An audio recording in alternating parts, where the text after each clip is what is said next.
कृष्णा। हम कर्म योग का अध्ययन कर रहे हैं और पिछले 2 श्लोकों में हमने समझा कि भगवान ने किनको विमूढ़ कहा है और किनको तत्वविद कहा है।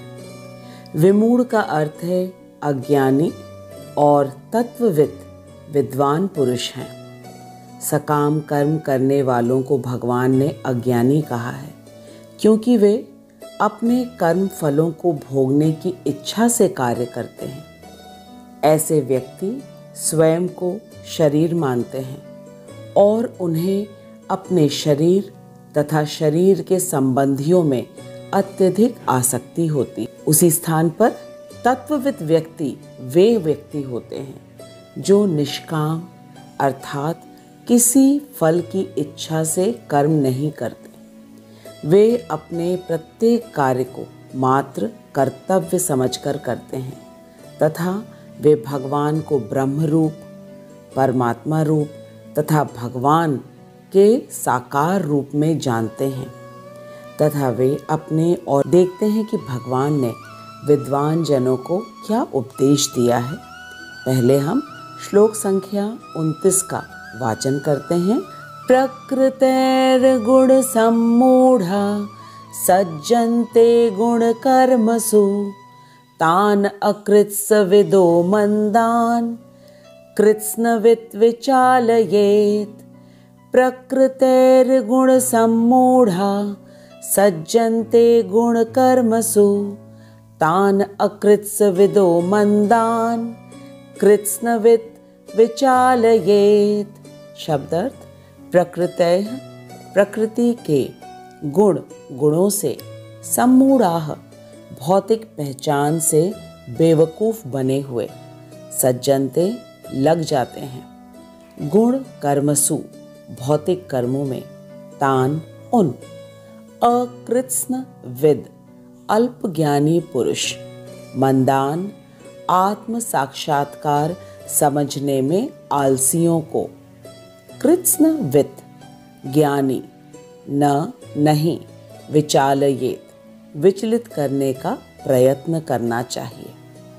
भगवान अर्जुन से कह रहे हैं कि माया के गुणों से मोहग्रस्त होने पर अज्ञानी पुरुष पूर्णतया भौतिक कार्यों में संलग्न रहकर उनमें आसक्त हो जाता है। यद्यपि उनके ये कार्य उनमें ज्ञान अभाव के कारण अधम होते हैं, किंतु ज्ञानी को चाहिए कि वे उन्हें विचलित ना करें रहता है और वह उसमें आसक्त भी होता है। यद्यपि ये कार्य उनमें ज्ञान के अभाव के कारण है, किंतु ज्ञानी को चाहिए कि उन्हें विचलित ना करें। तात्पर्य। श्रील प्रभुपाद की जय, अनंत कोटि वैष्णवों की जय। श्रील प्रभुपाद हमें बता रहे हैं कि अज्ञानी मनुष्य स्थूल भौतिक चेतना से और भौतिक उपाधियों से पूर्ण रूप से ग्रस्त रहते हैं। हमारा स्थूल शरीर प्रकृति की देन है जो कि पंच तत्व अर्थात पृथ्वी, गगन, वायु, अग्नि तथा जल से बना है। और जो व्यक्ति अपनी शारीरिक चेतना में अत्यधिक आसक्त होता है वह मंद अर्थात आलसी कहलाता है। अज्ञानी पुरुष स्वयं को शरीर मानता है और अपने शरीर के प्रत्येक संबंध को ही प्राथमिकता देता है। जैसे कि जिस देश में अथवा जिस शहर में उसका जन्म हुआ है वह उसे पूजनीय मानता है तथा वह धार्मिक अनुष्ठानों की औपचारिकताओं को ही अपना लक्ष्य मानता है। ये व्यक्ति भौतिक उपाधियों से अत्यधिक आसक्त होते हैं तथा समाज सेवा, राष्ट्रीयता तथा परोपकार में रुचि रखते हैं। भौतिक उपाधि जैसे कि कोई अपने आप को डॉक्टर मानता है, कोई इंजीनियर, कोई वकील, कोई अपने आप को ब्राह्मण, क्षत्रिय अथवा कोई अपने आप को अमेरिका निवासी मानता है, कोई अपने आप को भारतीय या कोई अपने आप को काला, गोरा, मोटा, पतला, सुंदर, ये सब इत्यादि इत्यादि मानते हैं। तो प्रभुपाद हमें बता रहे हैं कि जो व्यक्ति अपने आप को शरीर समझता है उनको भगवान ने मंद बुद्धि वाला कहा है और ये व्यक्ति आलसी कहलाते हैं, क्योंकि ये व्यक्ति आध्यात्मिक ज्ञान लेने में बहुत ही आलसी होते हैं। यदि इन व्यक्तियों से भगवत गीता पढ़ने के लिए अनुरोध किया जाए तो वे सदा समय न होने का बहाना बना देते हैं। इन व्यक्तियों को आध्यात्मिक ज्ञान मिथ्या एवं काल्पनिक प्रतीत होती है। इन व्यक्तियों को आध्यात्मिक ज्ञान लेने में कोई रुचि नहीं होती, लेकिन ये व्यक्ति समाज सेवा करने में तत्पर होते हैं, जैसे कि अस्पताल खुलवाना, अनाथालय और वृद्धाश्रम में भोजन, कपड़े देना, इन सब कार्यों में व्यस्त रहते हैं। प्रभुपाद हमें बता रहे हैं कि ये व्यक्ति शरीर को ही अपना स्वरूप मानते हैं, इसलिए शरीर की सेवा में लगे रहते हैं। ऐसे व्यक्तियों को भगवान ने कहा है कि ये माया के गुणों से मोहग्रस्त हैं, अतएव अज्ञानी हैं तथा पूर्णतया भौतिक कार्यों में हमेशा व्यस्त रहते हैं। भगवान इन व्यक्तियों को अज्ञानी तथा मंद बुद्धि इसलिए कह रहे हैं क्योंकि ये व्यक्ति अपने आप को आत्मा नहीं बल्कि शरीर मानते हैं तथा अपने शरीर और दूसरों के शरीर की ही सेवा में तत्पर रहते हैं, जबकि हम शरीर नहीं बल्कि आत्मा हैं और हमें हमारा शरीर एक वाहन के रूप में मिला है, जिसके द्वारा हम अपनी यात्रा पूरी करके अपने गंतव्य जो कि कृष्ण धाम है वहाँ पहुँच सकें। मनुष्य जीवन में ही हम आध्यात्मिक उन्नति करके अनंत जन्म मृत्यु के चक्र से बाहर निकल सकते हैं और अपने शुद्ध स्वरूप जो कि आत्मा है उसे पाकर हम गोलोक धाम में नित्य वास कर सकते हैं। गोलोक धाम में सबका आध्यात्मिक शरीर होता है जहाँ जन्म मृत्यु नहीं होती है और सभी राधा कृष्ण की प्रेम पूर्वक सेवा करके परमानंद में रहते हैं। जैसे कि जब पेट स्वस्थ रहता है तो पूरा शरीर स्वस्थ रहता है, ठीक उसी प्रकार से जब हम भगवान की सेवा में लग जाते हैं तो हम भी परमानंद में रहते हैं। जो व्यक्ति इस आध्यात्मिक उन्नति के विषय में कुछ जानता ही नहीं और जानना भी नहीं चाहता, उनको भगवान अज्ञानी तथा मंद बुद्धि वाला कह रहे हैं। और ये व्यक्ति सांसारिक या भौतिक व्यक्तियों या वस्तुओं में ही आसक्त होते हैं और समाज में समाज सेवा, राष्ट्रीय सेवा तथा परोपकार में तत्पर रहते हैं। प्रभुपाद कह रहे हैं कि जो लोग आध्यात्मिक जीवन में जागरूक हैं, उन्हें चाहिए कि वे इस तरह के भौतिकता में मग्न व्यक्तियों को विचलित ना करें। यानी व्यक्तियों की कोई रुचि नहीं होती और ना ही वे कुछ समझ सकते हैं, इसलिए भगवान ने विद्वान व्यक्ति को कहा है कि ऐसे व्यक्तियों को शरीर और आत्मा के ज्ञान को देने की चेष्टा करके अपने बहुमूल्य समय को बर्बाद ना करें, बल्कि बिल्कुल शांत भाव से अपना भजन तथा अध्ययन करें, जो कि विद्वान व्यक्ति के आध्यात्मिक कार्य के लिए और उसकी उन्नति के लिए आवश्यक है।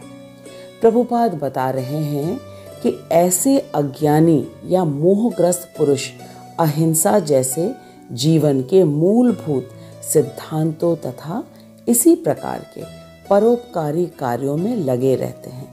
समाज में ऐसे लोग हमें बहुत मिलते हैं जो गरीब बच्चों के लिए स्कूल खुलवाने में या अस्पताल में जाकर मरीजों की सेवा करने में या अनाथ तथा वृद्धाश्रम में जाकर सेवा करने में रुचि रखते हैं। ये सभी कार्य बहुत अच्छे हैं, लेकिन इन कार्यों में केवल एक बात की कमी है, और वो कमी ये है कि ये सब परोपकार केवल शरीर के स्तर तक ही रहता है और हम में से कोई भी शरीर नहीं है, बल्कि हम सब आत्मा हैं।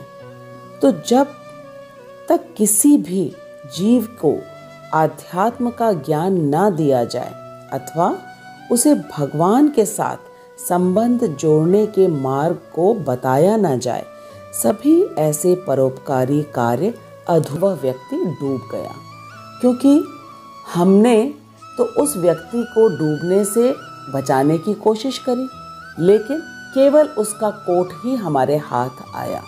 ठीक इसी प्रकार से जब हम सिर्फ शरीर को बचाने का प्रयास करते हैं तो वो डूबते हुए व्यक्ति के कोट के समान है, क्योंकि हम तो शरीर नहीं हैं और हम आत्मा हैं, और हमारा शरीर मात्र हमारा वस्त्र है और हम आत्मा स्वरूप हैं। भगवान ने ज्ञानी व्यक्ति को ऐसे अज्ञानी व्यक्ति जो परोपकार के कार्य में लगे रहते हैं उसे विचलित करने को मना किया है, क्योंकि अज्ञानी व्यक्ति कृष्ण भावनामृत के कार्यों को समझने में असमर्थ है।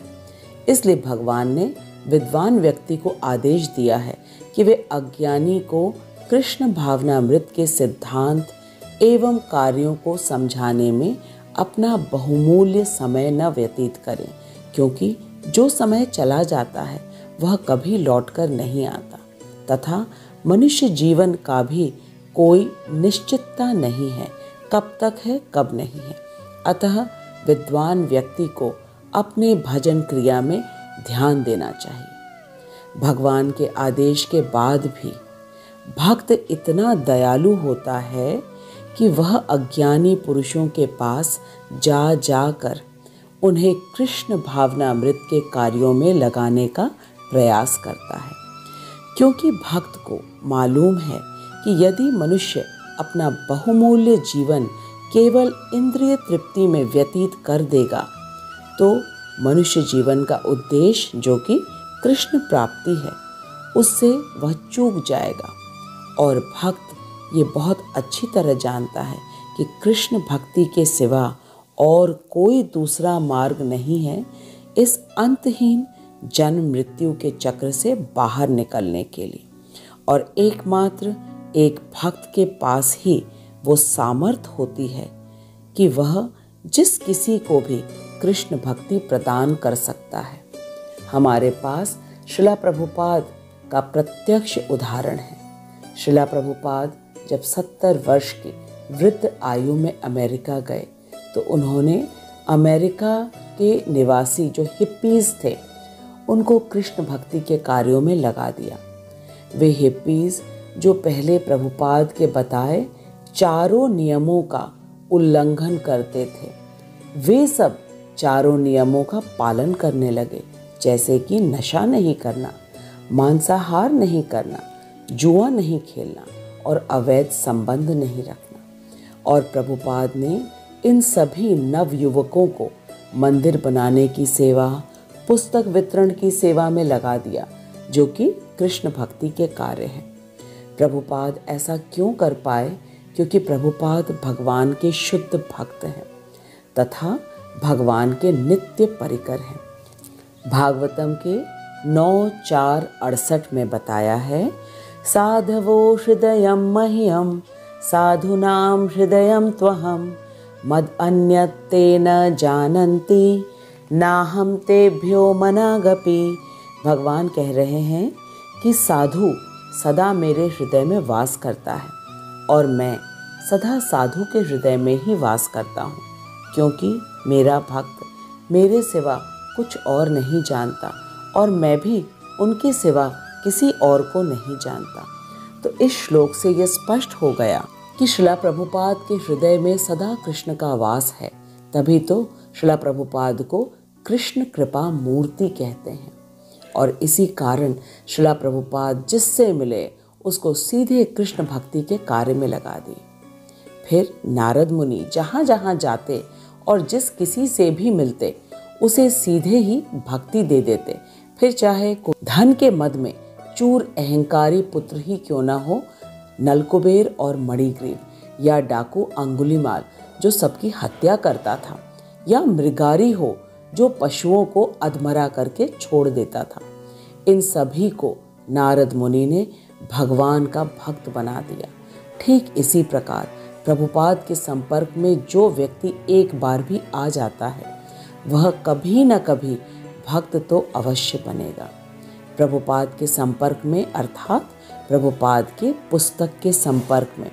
इसलिए तो प्रभुपाद के शिष्य हमेशा पुस्तक वितरण करते रहते हैं। तो अगली बार जब आपके पास कोई भी प्रभुपाद की पुस्तक को लेकर आए तो उसे अपना सौभाग्य समझकर तुरंत ही भगवद गीता या भगवत दर्शन को ले लीजिएगा। आज का श्लोक अत्यंत महत्वपूर्ण है हम सबके लिए। इस श्लोक में भगवान ने विद्वानों को अज्ञानी जनों के पास जाने से मना किया है, लेकिन भक्त भगवान के अभिप्राय को अच्छी तरह समझता है, क्योंकि भगवान उसके हृदय में रहते हैं और वह भगवान के हृदय में रहता है। इसलिए भक्त भगवान के मना करने के बाद भी अज्ञानी जनों के पास जाकर अपने आप को संकट में डालकर भी कृष्ण भक्ति प्रदान करता है।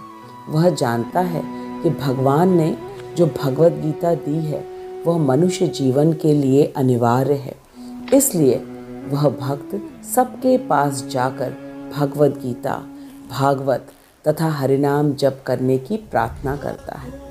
इस श्लोक से हमने बहुत महत्वपूर्ण चीज़ सीखी कि भगवान ज्ञानी व्यक्तियों को आदेश दे रहे हैं कि वे अज्ञानी व्यक्तियों को विचलित ना करें, अर्थात उन्हें सकाम कर्म करने से ना रोकें और शांत रहकर अपनी उन्नति के लिए कृष्ण भावना के कार्य करते रहें और हो सके तो किसी प्रकार से अज्ञानी लोगों को भगवान की सेवा में जोड़ें। लेकिन ये बात भक्तों के लिए नहीं है। भक्त तो भगवान का अभिप्राय अच्छी तरह जानता है और उसके हृदय में सदा गोविंद का वास होता है। इसलिए भक्त जिस किसी को भी कृष्ण भक्ति के कार्य में सीधे ही लगाना चाहें उन्हें लगा देते हैं। ये सिर्फ एक भक्त ही कर सकता है, जैसे कि हमारे प्यारे गुरु श्रीला प्रभुपाद हैं, जो कि गुरु परंपरा से 32वें नंबर के गुरु हैं। जगत गुरु श्रीला प्रभुपाद की जय, अनंत कोटि वैष्णवों की जय। हम सब बहुत ही सौभाग्यशाली हैं कि हम श्रीला प्रभुपाद के भगवद गीता यथा रूप के तात्पर्य को पढ़ रहे हैं और हम सबके हृदय में भी निश्चित रूप से भक्ति का उदय होगा। आइए अब वीडियो के अंत में 2 प्रश्नों का उत्तर देते हैं और पूर्ण रूप से निश्चित हो जाते हैं कि हमें अच्छी तरह श्लोक समझ में आया। प्रश्न नंबर 1, भगवान ने विद्वानों को अज्ञानियों को विचलित करने से क्यों मना किया है? प्रश्न नंबर 2, भगवान के मना करने के बाद भी भक्त क्यों सबको कृष्ण भक्ति प्रदान करता है? आप अपने उत्तर कमेंट बॉक्स में लिखिएगा। यदि कोई प्रश्न हो वो भी आप लिख सकते हैं। मैं आपके प्रश्नों का उत्तर देने का श्रीला प्रभुपाद की कृपा से अवश्य प्रयास करूंगी। हरे कृष्णा। जगत गुरु श्रीला प्रभुपाद की जय।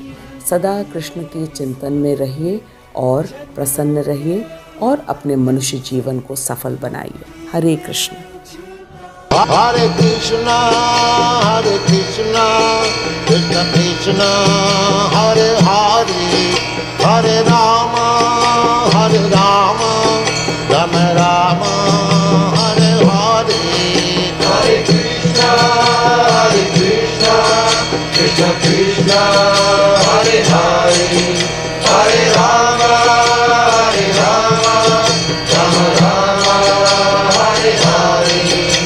हरे कृष्ण कृष्ण कृष्ण हरे हरे, हरे राम